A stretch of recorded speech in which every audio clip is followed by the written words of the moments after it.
time now for Coming In Hot with Brent Wallace and former Ottawa Senators Bobby Ryan and Jason York.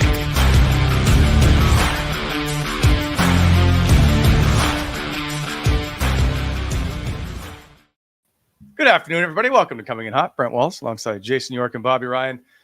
Two of the best looking guys on this podcast. At least we're part of the podcast today.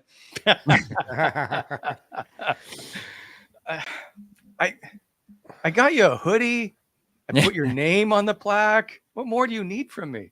The t-shirt's getting taken in today, so perfect. I'm giving my hoodie away because it's a tent. Yeah. You're never happy, Yorkie.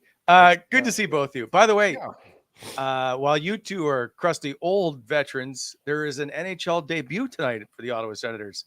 Zach Ostapchuk in the lineup tonight as Yorkie's buddy Rorschach Jay out of the lineup for looks like a week or so. Yeah. Really? Was it that hit? I'm not sure of the exact injury, but yeah, I suspect. Yeah, I think so. I don't know. I got to be honest. I don't know a ton about Ostapchuk. I saw the email. Thank you. so Ostapchuk played 2 years World Juniors, won 2 gold medals. Now he's playing in Belleville in his rookie year. Pretty good number, like 13 goals. I think that ties him for 4th on the team in goals. 4-game winning goals, 22 points. But he's got a big frame. I like the size that he brings, and he brings a little. He's a little crusty. I'll put it to you that way. Yeah, he's got some jam, right? Yeah, he's had a couple real good fights, hasn't he? Yeah, he went with. Am I not mistaken? Matt Rempe. That's what I saw that when it came out. Yeah, somebody tweeted it, and it was a great tilt. Yes, so I like him. Like I'm interested to see how he's going to play, and good for him to get a call. It'll be interesting to see how this all plays out. But I think that line could maybe move Dominic Kubalik around somewhere. Could be good. Yeah. I didn't mind Kachuk's game the other night. Like he's tough. Fine. Like he only played 8 minutes, and that game in particular, Jacques basically ran 2 lines in that game. Like it was crazy. Yes. I think Schmeichel there played 4 minutes. Kachuk played 8. Kastelik barely played as well. So that's tough. So it's tough to evaluate. So hopefully this young guy will get an opportunity, because unless you play double digits, it's really hard. I don't know about you, Bob, but like what's the magic number you need as a forward to really get your feet wet and feel good? I guess that's different for everybody in the sense that like 4th line guys can feel really good at 8 to 12, whereas like I always felt really out of the game unless I was touching 15 or 16 when penalties come in or whatever. So it's just different. I think if you're a guy that's got to put up points, it feels like 10 to 12 would feel horrific. But as a 4th line guy, you're like, I got 10 minutes. I felt great. Like it's so relative to the position, right? Yeah. We used to have a magic number of when I was playing and Jacques was coaching. If you didn't get, I think it was 15. I think anyone under 15 had to ride the bike, like do the sprints after the game. So guys would be end of a game. If you knew you weren't there, you might extend that shift a little longer so you don't have to get on the bike after. Just begging for it. Oh yeah. Magic number for a D for me, it was always if I was under 18 minutes as a D, you didn't feel as good. 18's a pretty good threshold to get into the flow of a game for defensemen. Mm-hmm. Yeah. Just a reminder, we do have a special guest lined up for later today, so I won't announce it in case anything happens, but he should be on board. Good friend of Jason York's. A good friend of the show, actually. But we'll keep that a secret until now. Okay. Let's just take care of some bills before then. This show proudly presented by Betway. Bet your way with Betway. Must be 19 plus. Please play responsibly. Also an official partner of the National Hockey League. As well as BEI, our good friends at BEI, the heavy civil general contractor in both the public and the private sectors. When planning your next project, consider them for your aggregate supply needs. They move stuff. They haulage, they haul, they mix. Whatever you need done, they got a job for. Find them at find them at BonishRexcavating.com, or give them a shout at 613-432-1120. BEI. Thank you. Well, I know. And good old Douglas Mattress, friend of the show, all around good guy. Named Canada's best mattress on Canadian living, unrivaled comfort and feel, motion isolation, sleeps cool, relieves pressure points, and of course, it's a great value. Loved by more than 200,000 Canadians, over 10,000 five-star reviews, easy online ordering and free shipping gets Douglas delivered right to your front step in usually 1 to 4 business days. Every mattress order comes with a free comfort sleep bundle, which includes pillow sheets and a mattress protector. Order your Douglas today. Don't wait. Start your 365-night sleep day trial by visiting douglas.ca/CI. And before we get to today's Did You Know, every All-Star needs a sidekick to support them, just like every Wendy's meal needs a 6-piece of nuggets, which would be good right about now. Right now, Wendy's is teaming up with Daily Face-Off Fantasy to bring you weekly prizes like free nuggets, burgers, and much more with the Daily Face-Off Survivor Pool. So if you think you're an expert in all things hockey, prove it. If you aren't already, start adding a 6-piece to your Wendy's order for just $3.49. It's a dynamic duo like Bobby and Yorkie that you never saw coming. Sign up for Wendy's Daily Face-Off Survivor Pool today, presented by Wendy's and the Wendy's app. All right, did you know? The Sens are 3-8-2 in their last 13 games. Their only wins this time is when they've scored 4 or more goals. The reason I'm saying that is Ottawa 4-28-4 when scoring 3 goals or less in a game, and a league worst winning percentage of 111. The Sens, by the way, 21-5 when scoring 4 or more goals in a game. They need to score in order to win. That's all I'm trying to get at tonight. And so they're facing a team that also is struggling to score goals. When you are is this goaltending, or is this a team that's just up front holding the sticks too tight? They've proven they can score in the past, so it's not like they're just missing right now. Like they're but not this year. Yeah, they haven't been as. But that's a lot because of the power play has not been what it was last year, right? When you really break it down, so they have the firepower to do it. I think that they're all just so bogged down and exhausted from losing right now, and everybody's looking for the perfect play as opposed to just shooting the puck. And this is one of those games where you come home and you're like, all of a sudden they're going to erupt for 5 tonight. Watch. Everybody got some home cooking. Yeah, they need to. So just to let people know, this is the top 6 right now for the Ottawa Senators. And Drake Batherson, he's pulled his weight, 4 goals in the last 8 games. Shane Pinto, 3 goals in the last 14. I should point out he does have 11 points in that span. Brady Tkachuk, 2 goals in the last 12. Matthew Joseph, 2 goals in the last 19. Both of those goals in the same game.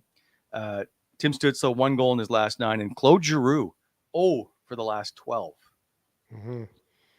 G's kind of done that quietly too, because we're always praising him. Yes, he has been the most consistent still. Yes, and so it's tough to go, hey, come on, G, start. But he's by far the best forward. Just seems shocking to me that he's gone 0 for 12. Yeah. You know what's shocking? Yeah, when you look at that Sens power play, 16%, 16.9. That's crazy. Where it was before. Mm-hmm. We're chatting about this today at our Tuesday skate. It's you get a sense to what people around the city, like a lot of the guys I skate with are big Sens fans. They love talking about it, and they're asking me about the power play, and I'm like, I don't know. It's like kind of what we talked about a couple shows ago. It was so good when it was Batherson, when it was Tkachuk, when it was Stützle, when it was Norris, and you had Shabbat, and it just to me that felt like a unit. And all of a sudden Norris got hurt, missed last year. Things changed. The Cat came in for a while. This year Tarasenko is in for a while. Giroux. I just think it's like I'll keep going back to this. This team needs a major shakeup in how it's constructed. It really does. Too much of the same thing, and that's why I think the power play is, and that's why I think they're struggling. They don't have enough dogs. They don't have enough dogs, guys. That guys that'll just play like dog on a bone. This wasn't in the nerd report, but the power play is if that was the one thing that should have been easily on fire this year. We were always joking about how are they going to fit all these guys into the power play. So does Daniel Alfredson understand the power play? Do we pin this on a coach? No. No. It's basically a bunch of guys that don't, because when things go bad, believe it or not, pros start to question themselves. There's a little bit of self-doubt creeps in. You start trying things, you start pressuring instead of, you have the best, I don't know, like Bob, the best goal scorers I played with are relaxed. But they're still playing hard. It's like you're doing things without really thinking about it. And it's really tough to explain. It's called the peak performance zone. And like I watched your goal the other day, Bob, the one we watched, that puck came to you and you're just so relaxed and it's just instinctual. Bam, in the back of the net. Don't even think about it. To me, the Sens now, they're thinking about it. They're thinking about losing. They're thinking about what went wrong because to a man, every one of those guys at the beginning of the season is on record for saying, we will be a playoff team. Now they aren't. Now they have to wear it. Now they have to own it, and they all know change is coming, and they're all wondering who's going to be out the door in this summer. That's, to me, that's the problem. It's got a lot to do with it. Absolutely. Yeah. Okay. Then take me through, and I know you guys have gone through tough seasons as well. They're into the final 20 games of the season. There's obviously nothing to play for except we say the contracts, sure. But what's it like in that room right now when there is not much on the line? And let's not forget, the top 8 guys, if you include Shane Pinto at the moment, and of course Josh Norris, are all signed. 5 of the 6 D are signed, if I'm not mistaken. Like, there's not a lot of movement that's going to happen up front. Well, sorry, unless there's a trade. But there is no, like, Dominic Kubalik's a UFA. It's not like one of the top 6 is on the way out the door. Yeah. No, I mean, they're going to have to... It's going to be interesting. They're going to have to get creative if they're going to shake the core up. Because outside of, well, you know, I shouldn't say that. You look at who their top 6 is. I think any of them could get some trade interest, but at the same time, like you have to decide on who your guys are and who the guys that are expendable are, and get interesting and get creative and make a hockey move. Instead of a trade, make a hockey move that changes the dynamic of your top 6 a little bit. And it's not easy. Like, we all talk about it, but it's not easy to do, right? There's a lot more than we think goes into it, I'm sure. So a lot of this team's coming back. That is the reality. They just, they're just too comfortable. I don't think it is. Agree. I would say the easy move now is because Norris is having shoulder surgery. So if you're going to look at moving something on this team, everybody knows it. It's no secret. They have to go out, and there's some UFA D you can go out there. We talked about one of them in particular, Dylan DeMello. There's a guy the Sens should be targeting. Like, absolutely. You know you can play. He can play. You know you need a right shot veteran. You know you need a guy that is a great complementary player for a guy like Shabbat, for example. He's just, to me, that's what I'd be hunting down. And then if you want to add another forward, you move one of your left shot D. You just, that's what they're going to have to do. If they want to mix up the core on this team, because if you dumb it down, you're not trading Tkachuk. You're probably not trading Stützle. I'm not trading Batherson with that contract. Not a friggin' chance. I'm not trading Matthew Joseph. I'm not trading Pinto, and I'm not trading Ridley Gregg. And then Norris is hurt. So what do? You have to move one of your left shot D, and hey, top 4D, you can get a lot for back. And then you fill that hole by going out and signing a good UFA right shot D. That's what you need. And I'd sign another D too. I would try and get another D too, because they need to change that mix back there. Yeah. I think you hit the nail on the head. If you're going to, the biggest thing is moving up one of the defensemen to improve your offense and find a way to bring the right hand D in. Those are the moves that need to be made. And you need to address goaltending. And I don't know if you're going to be capable of that. I got to address special teams, and you got to get a coach. So, okay, let's start. So number one, let's get a coach. Yeah. I think I don't know, Bob. What do you? I think with the goalies, it's going to be a wait and see. Like, change, change the core of the D and how they play, how they defend. Bring in a couple more responsible forwards, and see how you start next year. Because I just don't think you can move Korpisalo. It's too much term. You move Matt Murray, so maybe you can. How many years did he have left on his deal when they moved him? 2?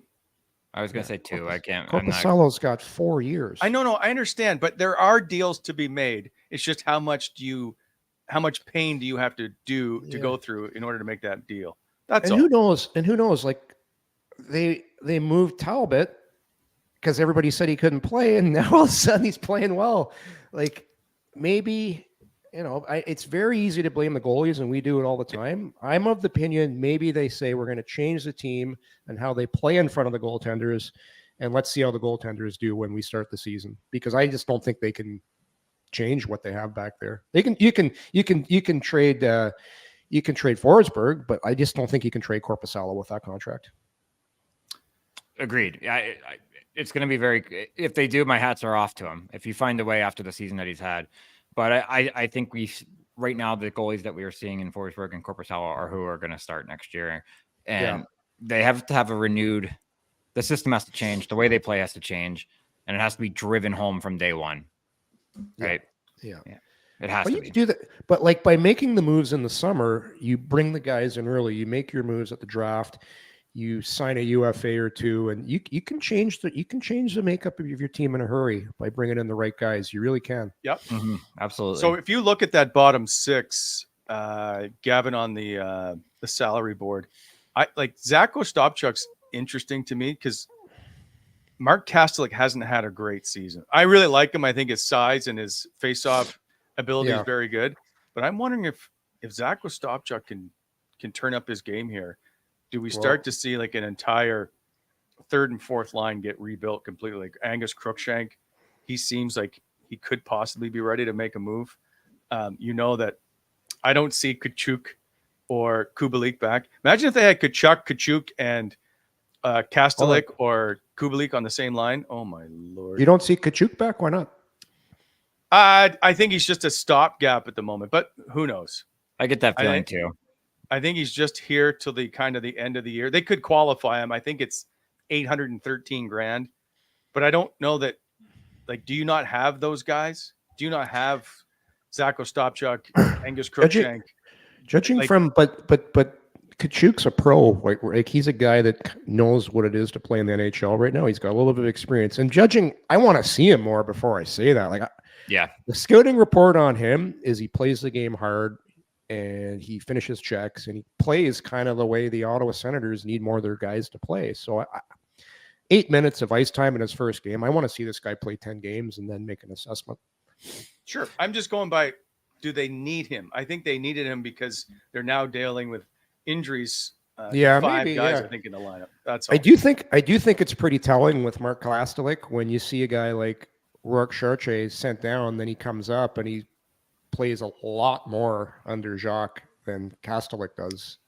And Schmel, like he's got Jacques' trust. Like he trusts him when he was out there, and he's a veteran, if you will. Like I know he missed 2 years, but he's a guy that's been around. He just plays a simple game. What's Kastelik's contract right now? Has he got one more year? Is that it?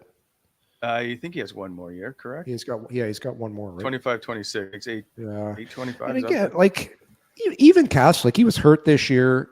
He doesn't play that. He doesn't play that much, so it's tough to really cement your role and what you do as a player in really limited ice. He has 2 years left. Sorry. I understand. Sorry, he has 1 more year left. I was looking at Zach Ostapchuk. Sorry. His fitness testing is off the charts. Everything about him says a true pro. Maybe he just needs some coaching. Yeah. Tighten him up a little bit. Tighten it up. Fair enough. Quickly, and I know we brought it up earlier. I went backwards, and I should have done the DoorDash hot and cold performer before I did the Wendy's. Did you know? Let's just get to it right now.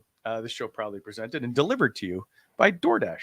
Get what you want, when you want. Order from multiple restaurants with Double Dash on DoorDash and the same delivery without additional delivery fees, so everyone can get what they want or need. For a limited time, our listeners get 25% off, 0 delivery fees on their first order, $15 or more when you download the DoorDash app. Enter code NATION25, all uppercase letters in NATION. That's 25% off up to a $10 value, 0 delivery fees on your first order when you download the DoorDash app. And enter code NATION25. Offered valid in Canada, subject to change. Terms apply. So Claude Giroux is clearly Ottawa's most consistent player, but he's gone goalless in a season-high 12 games. It's his longest stretch in 4 years when he went 13 games without a goal in January of 2020. I just found that a bit surprising. And he does have points. Don't worry. He's put up, I don't know, 11 assists in 15 games or something. But it just shocks me that he hasn't scored. Yeah, he's just gone cold a little bit in that regard. Like, obviously, no pun intended. He's just gone a little cold there. But I almost don't care because he's 36 years old. He's got 11 assists in those games. He's always like, I never watch games where I'm like, Claude was missing there. Claude was missing assignments. Claude wasn't finishing. Like, he just does everything well. Yep. So if he goes a little dry in that area, I can live with that because I know that I can still put him on the ice in any situation. And the offense, because of his career, is going to come. It's not like the game's passing him by. He's just what did Clark MacArthur used to say? He's colder than a lake trout right now. But he'll work himself out of the goal drought. I don't even care. He's their most consistent forward, and that's a shame to say too. Good on him, but with a team that young, he should not be that guy. Yeah. Like he put up a career. He almost had a career year last year based on just the goals he scored at 36 or 35 years old. Anyway, it wasn't to pick on him. I just ran out of people to talk about. Just throwing him under the bus. Yeah, you had a group of 5 that you could have picked from when you just told us the last board. So I feel like I've gone through all those. I was gonna say, leave the 36-year-old that's leading the team consistently every night and takes all key face-offs. He's out there to start kills. He's on a power play. He's trying to help mentor these guys. Yeah, he's not scoring, but he's still getting assists. Like, how frustrated is? What more do you want from the guy? I want him to. Well, I need him to score because Ottawa and Pittsburgh, by the way. Over the last since May 26, which was Ottawa winless in 7, have 2 of the lowest goals per game in the National Hockey. Pittsburgh is 32nd, by the way, and Ottawa is 30th. So tied with Toronto. No, sorry, tied with St. Louis for 30th. But look on the bright side. Whoever starts tonight's goals against is going to go back up a little bit. Which is Jonas Korpisalo. It's going to be it's going to be a defensive and goaltender battle tonight. You know what? I'm also surprised that Toronto is in that group. They're at 29th overall at 229 goals per game in the last 7 games. I'm shocked that they've kind of dried up a little. Yeah. Anyway, I don't know. Just surprised. Keep going. Yeah, they shouldn't be in that mix. They're too offensively gifted, but yeah, they won't be there long. Yeah, maybe. It is springtime. It is springtime. The tractor trailer. Is it spring there? What did the guy say? The beaver or whatever it is? Was it 6 more weeks? Oh, the groundhog. The groundhog. Beaver. I don't know.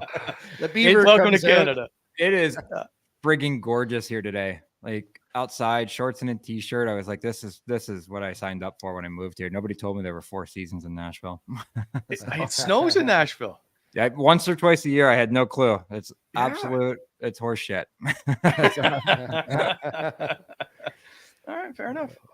Yorkie, I cut you off. I apologize. I forgot what I was going to say. It wasn't important.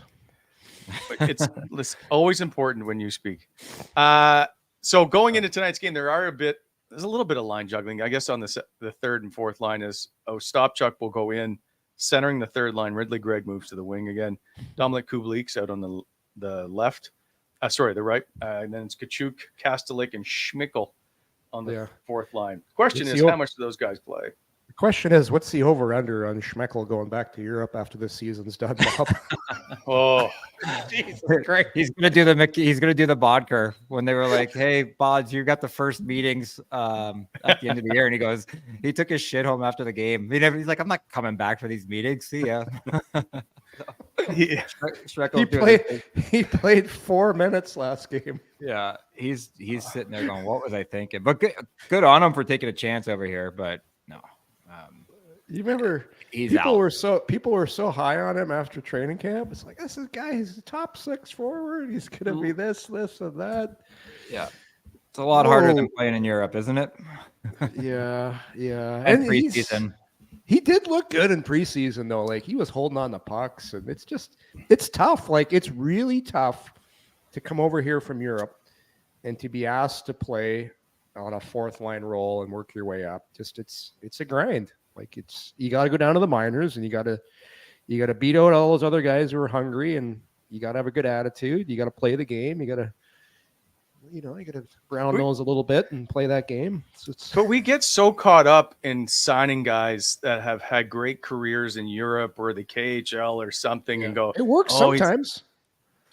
Rarely. Yeah. Very rarely. Zub was great. I mean, there's a great example, right? But yep.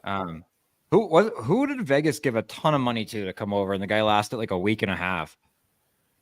Yeah, who was that? They signed him to like a 4-year, $16 million deal or something, didn't they? Yeah.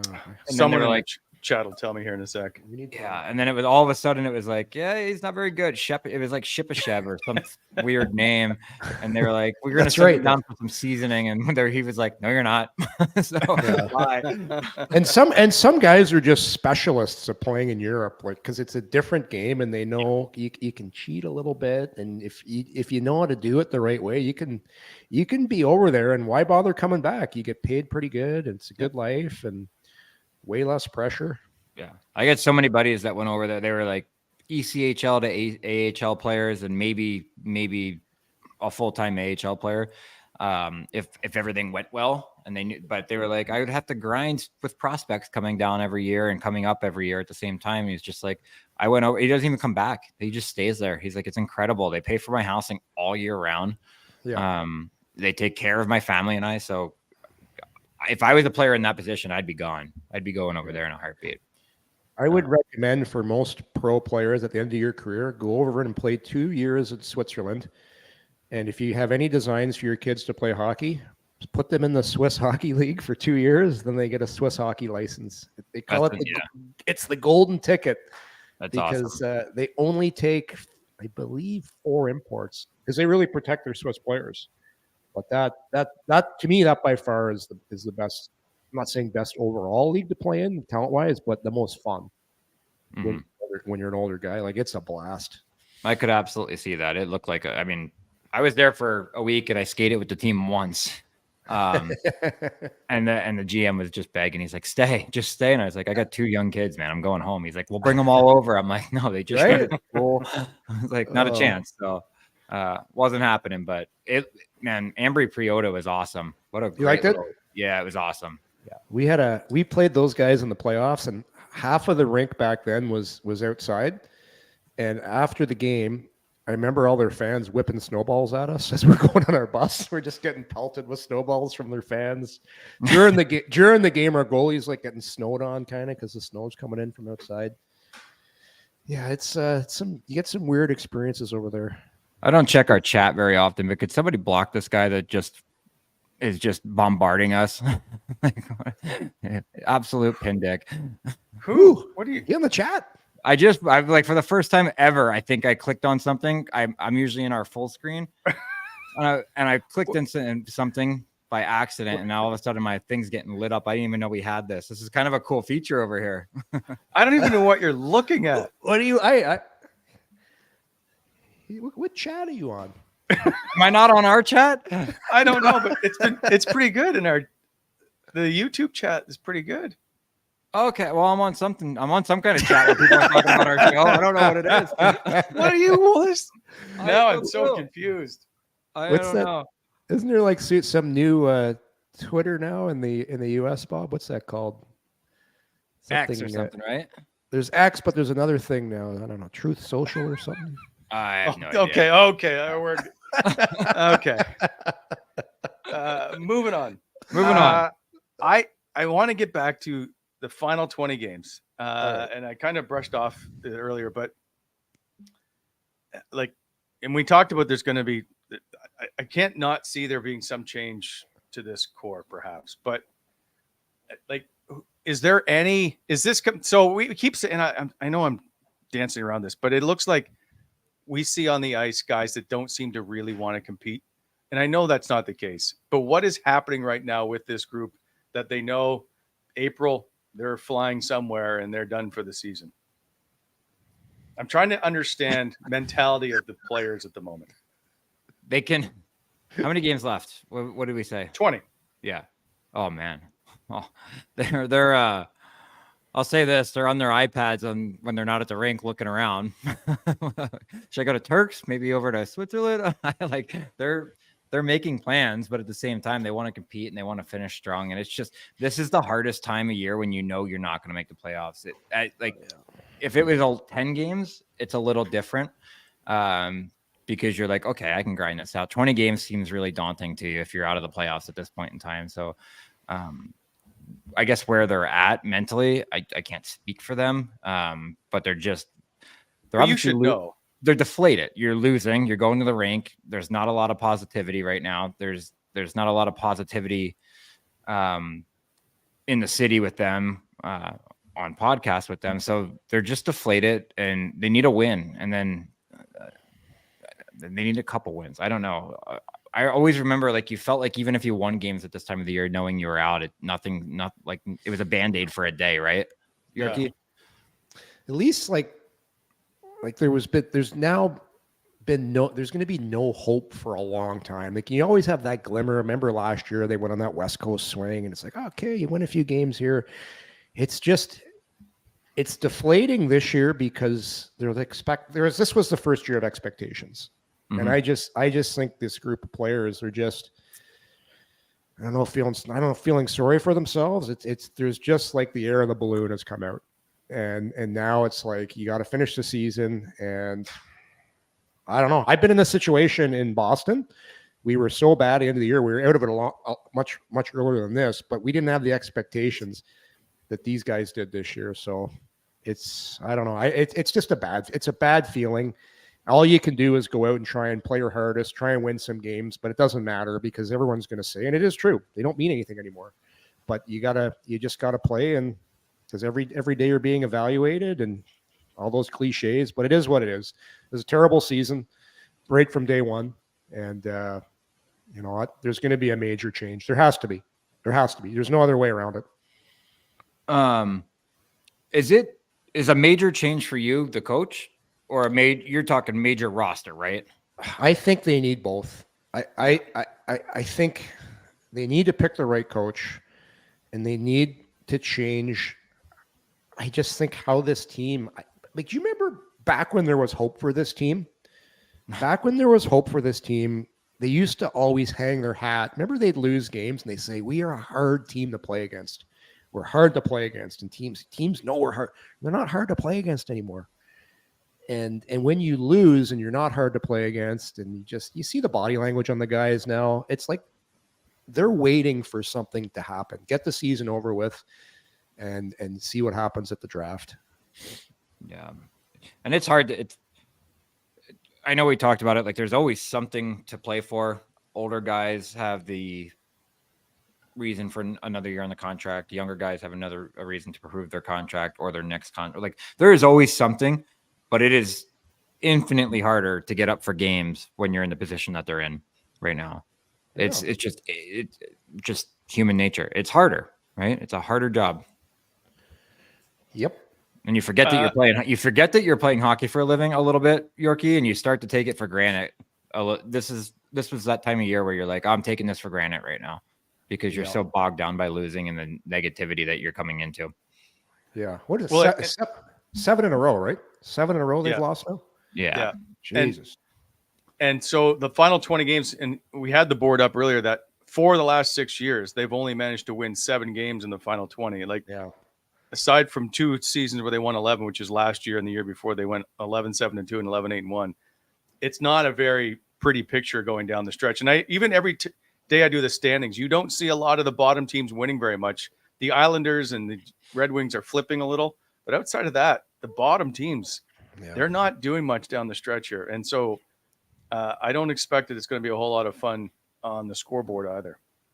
Yeah, the problem with the Sens is they've said it to the fans too many times. And to a man, like I said, at the beginning of the season, the guys are on the record saying we're going to be a playoff team. So to me, they just feel like they've let the people down. Yorkie, you can't say in the start of the season, I don't think we're going to make the playoffs. You need to sell hope every year. Every year you've got to say, we want to challenge for a playoff spot. That's the expectations. For sure. For sure. Well, then don't get upset when they don't. I'm not upset. I'm just telling you. Just telling you what the players are feeling like. No, I understand. But this whole concept of, well, you guys told us you were going to make the playoffs and you didn't. Well, as an organization, you all say that. There's not one team. Your goal is always to be a playoff team. But here, honestly, all they can do right now, win some games, feel better about yourself, finish the year on a positive note, play the right way, get the goalies playing consistently well, figure out the power play, get an identity. Like, this team has no identity right now.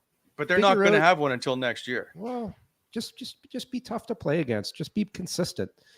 Just don't. So then let me bring this up to you guys now. Has Jacques done enough with this group? Have we seen this team turn around and play any better? They're certainly not winning any hockey games. So are we okay with what Jacques has been able to do? Or are we just seeing a team right now that's trying to cheat again because they're trying to win a game?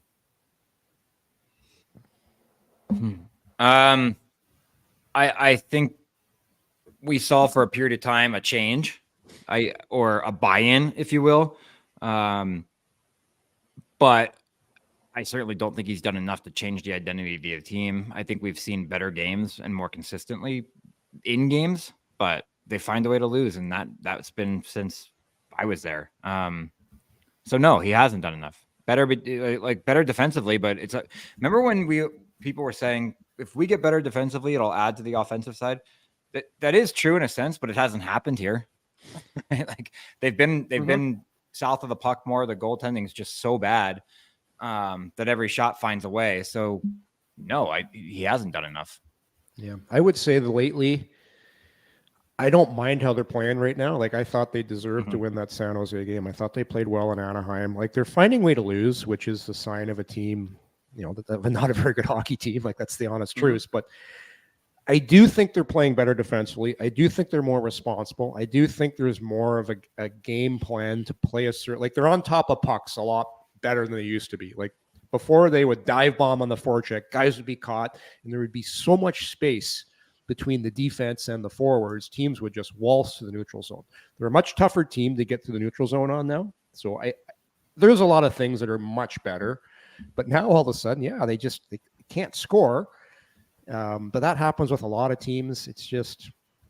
There's so many little things, but again, you can look at this. Like I always say, look at the center ice position with this team. It's the most important position besides the goaltender on your hockey team. Timmy Stützle, Shane Pinto, Ridley Gregg right now, and they were throwing Rourke Chartier in there. It's not a lot of experience. It's a lot of guys that are still figuring it out, what it's like to be an NHL player, especially Gregg, especially Pinto. And then your fourth line is, you have a journeyman in Chartier, and you got Kaslik. And then you got Timmy, he's learning to be a 200-foot player. And we're seeing this year, there's ups and downs. Yeah. That's the way it is. It's just he's learning on the job, and he's struggling sometimes, especially now. And we'll see. Like, he's got to, he'll bounce back. It just, expectations with him are so high because we said it this year. He set the bar, 90-plus points, scored a ton of goals. Do it again. And it's always tougher to do it again. Always tougher.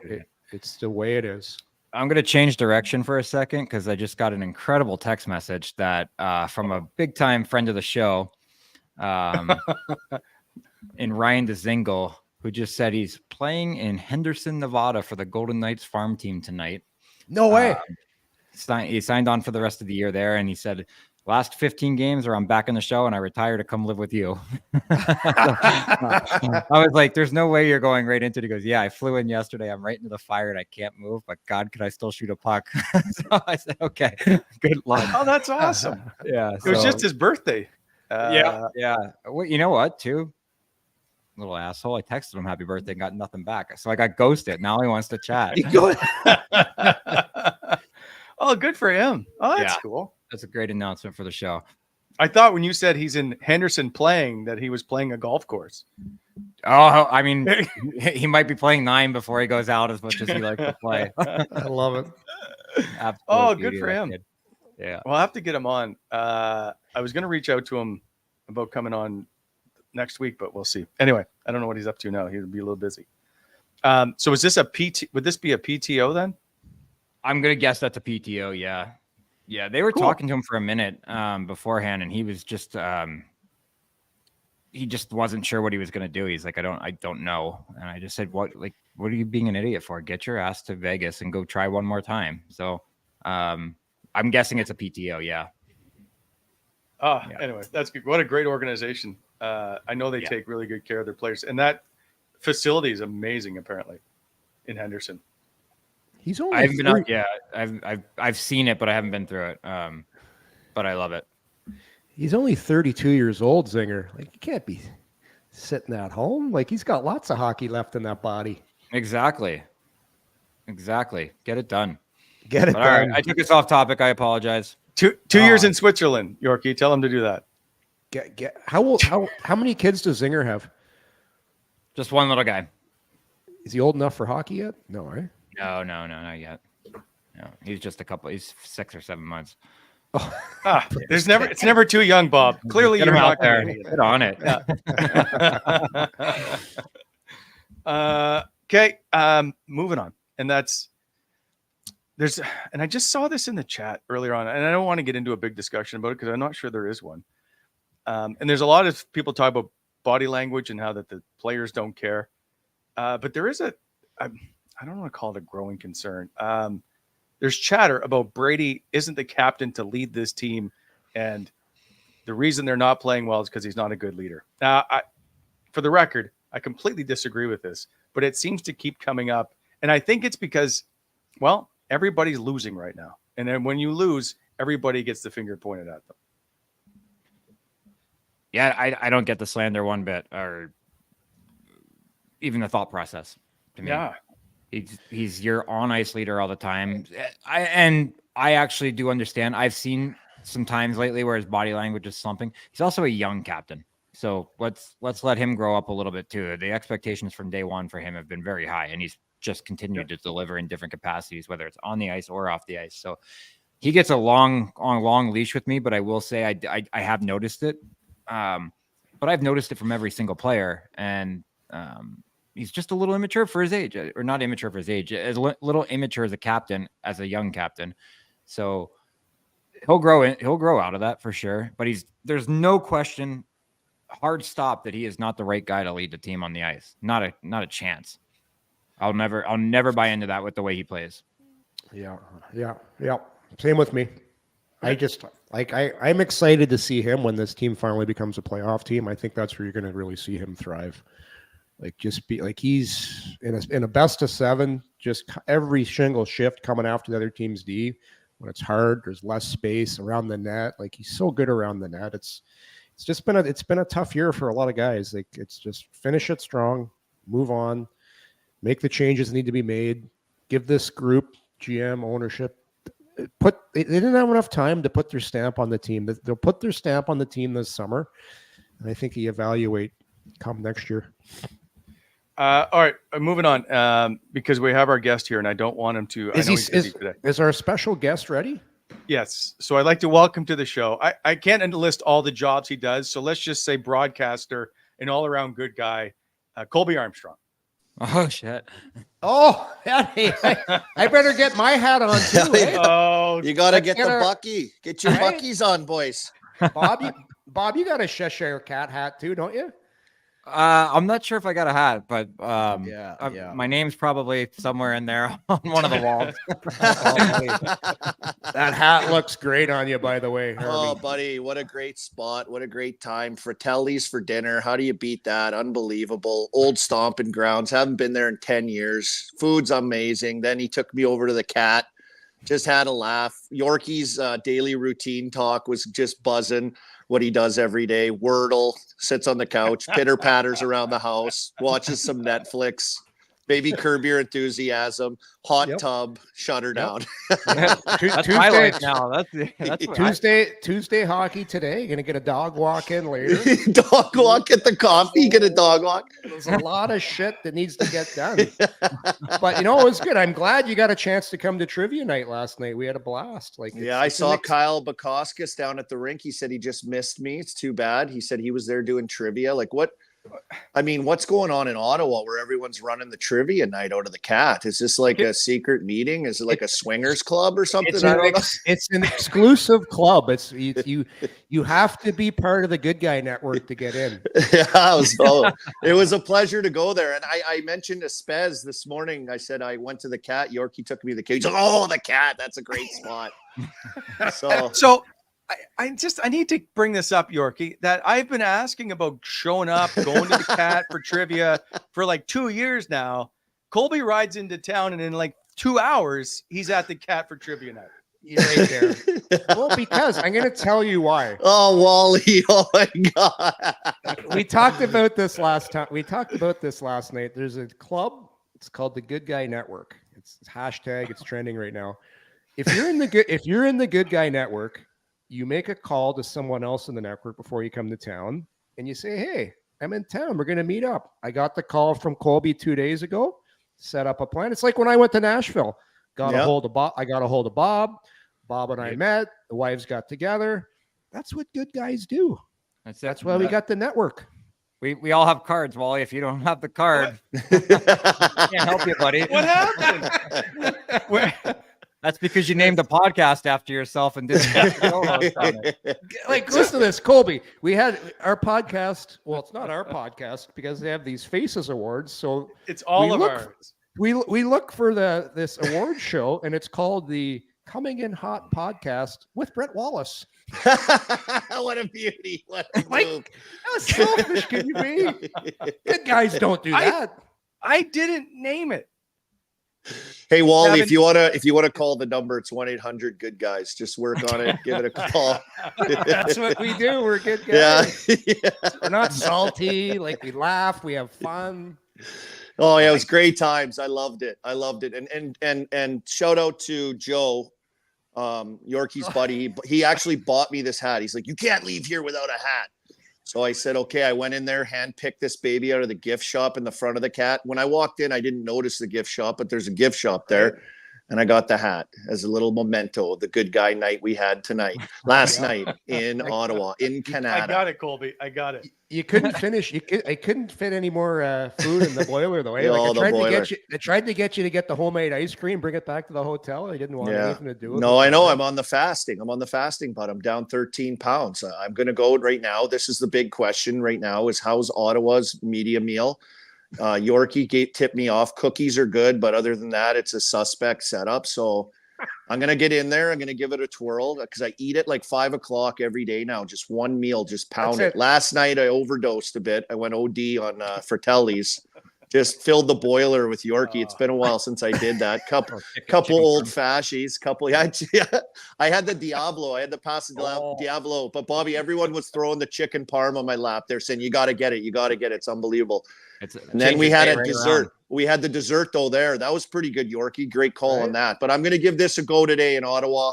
Haven't been back here in a long time, so it'll be nice.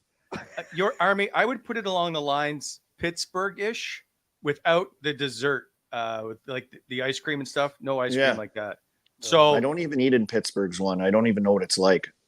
It's about the same. Bob, Bob, you're doing the fast. You did the fasting, didn't you? I did for a while. Yeah, I did the OMAD, 1 meal a day. 1 meal. Yeah, that's what I'm doing.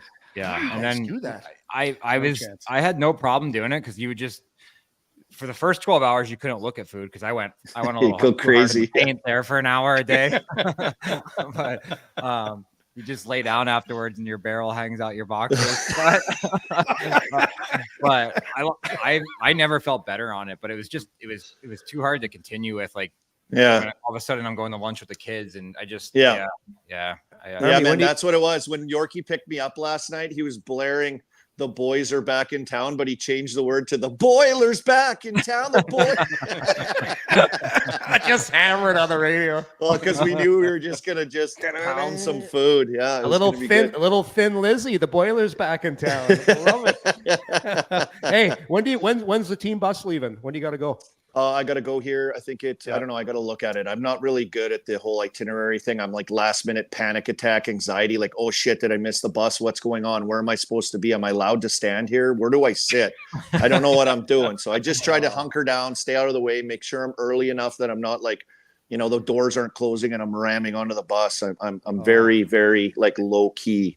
Hey, now that you're a media guy, does Sid like ignore you and pretend he's never met you before? How does that work? I stay out of vision of his eyes. I try not to like get in the way of him. I don't walk around him. When I walk by on the bus, I don't say hi or anything. I just stay head down, shut up, let the boys do their job, stay out of the way. Don't bug them like trying to be friends like the rest of the media guys. Like, hey, we're buddies. hey, but seriously, I was super impressed because Sid was in Fratelli last night.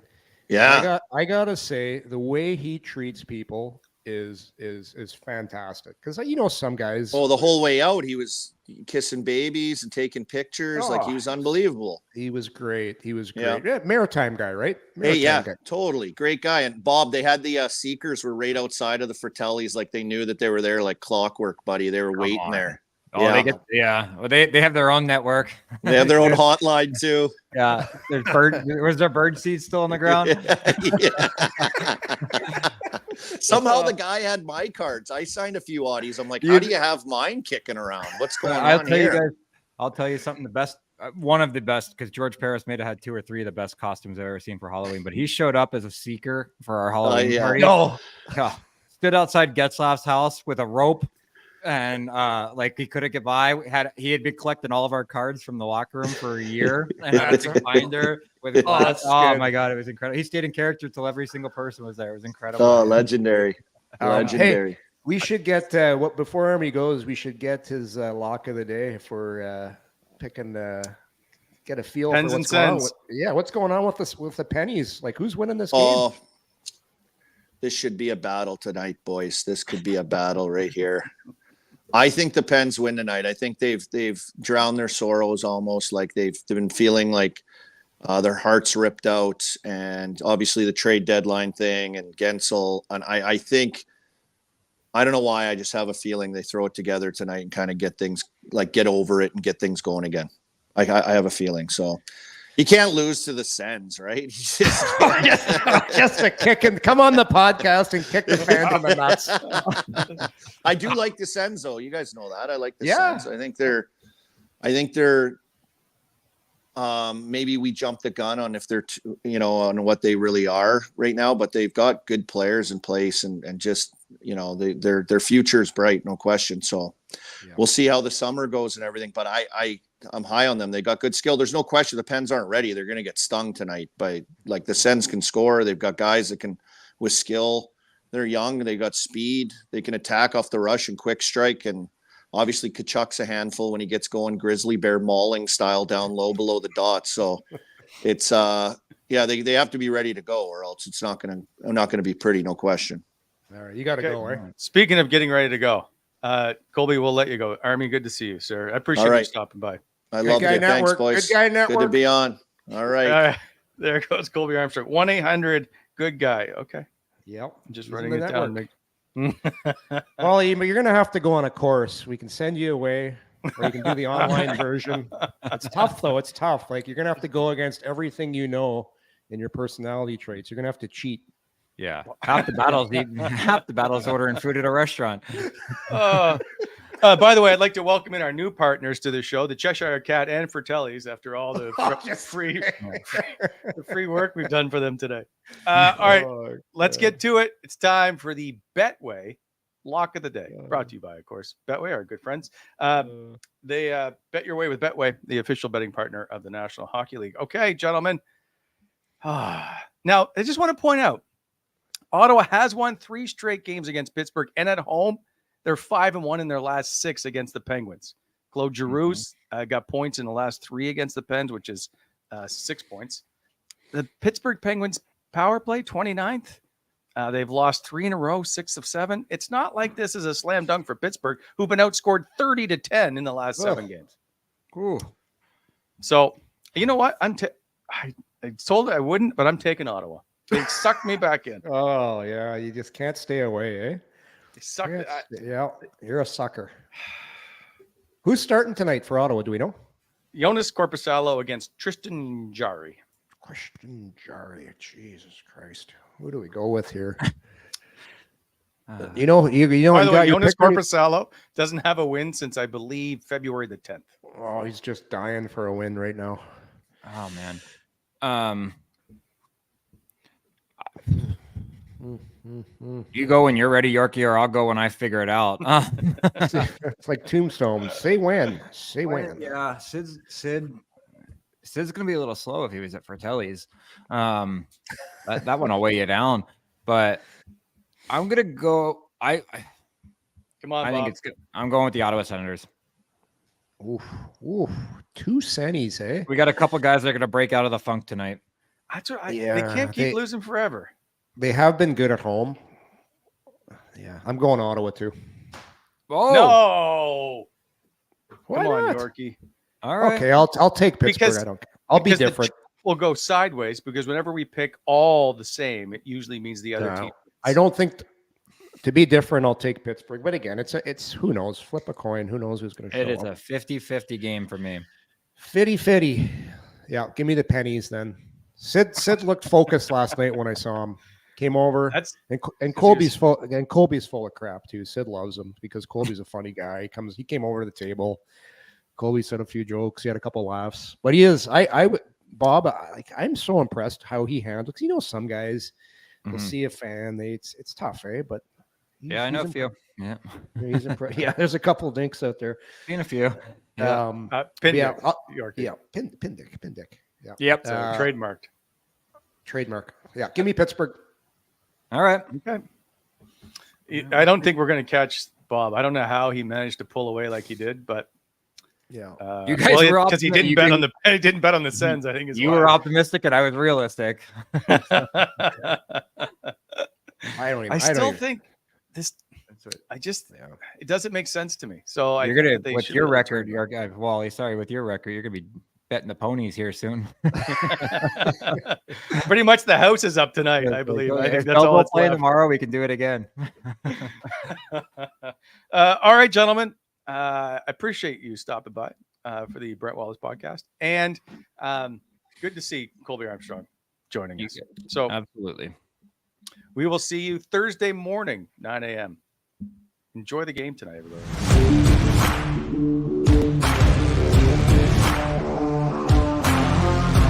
Thanks for tuning in to Coming In Hot. If you enjoyed the show, hit that like button and be sure to subscribe to never miss an episode.